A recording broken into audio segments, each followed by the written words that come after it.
पूर्णिमा की रात थी। चंद्रपुर गांव के ऊपर चांद की सफेद रोशनी फैली हुई थी, लेकिन इस रोशनी के पीछे छिपा था एक ऐसा रहस्य जिससे पूरा गांव कांपता था।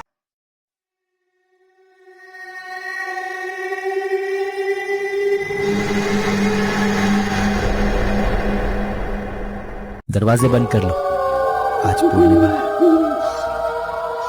भगवान रक्षा करना। कहा जाता था कि हर पूर्णिमा की रात गांव से कोई न कोई इंसान गायब हो जाता था, लेकिन अर्जुन इन बातों पर विश्वास नहीं करता था।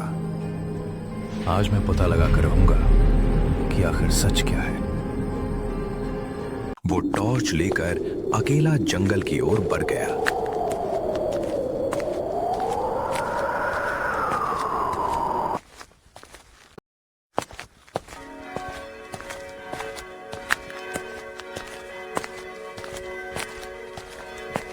ये आवाज कहां से आ रही है?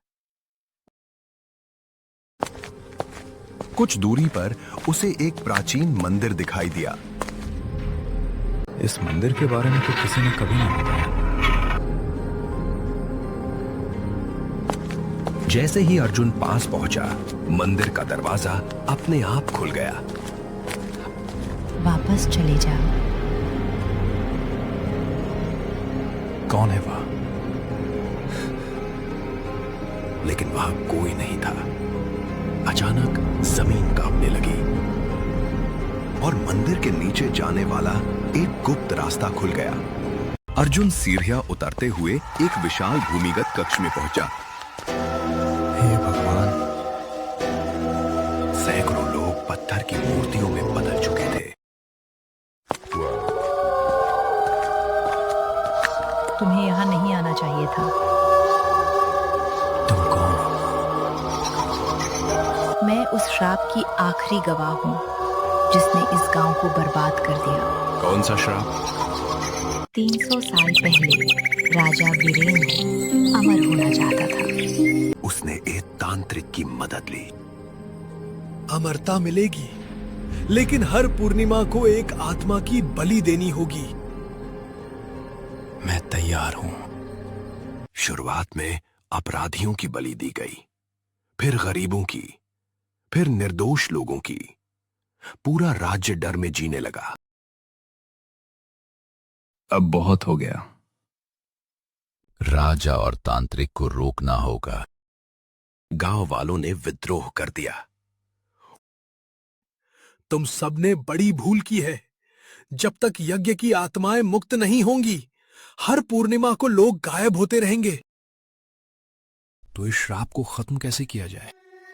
यज्ञ कुंड को नष्ट करना होगा। और कीमत?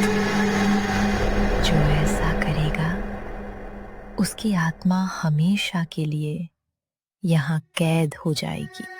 अर्जुन कुछ क्षण शांत रहा, फिर उसने निर्णय ले लिया। इससे कम बच सकता है तो मैं तैयार हूं। दोनों गुफा के सबसे गहरे हिस्से में पहुंचे। वहां एक विशाल काला यज्ञ कुंड था। यही है वो यज्ञ कुंड। अर्जुन ने मशाल उठाई और यज्ञ कुंड में फेंक दी।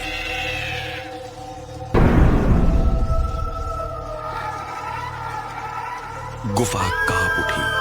हजारों आत्माओं की चीखें गूंजने लगी। लेकिन कुछ ही क्षण बाद उन आत्माओं के चेहरे शांत होने लगे। एक एक करके सभी मुक्त होने लगी। धन्यवाद अर्जुन, तुमने इन्हें आजाद कर दिया।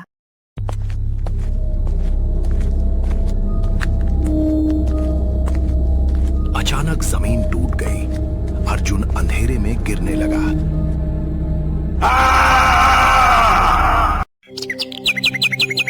अगली सुबह गांव वालों ने देखा कि पुराना मंदिर हमेशा के लिए नष्ट हो चुका था और श्राप खत्म हो गया था। लेकिन कहानी यहीं खत्म नहीं हुई।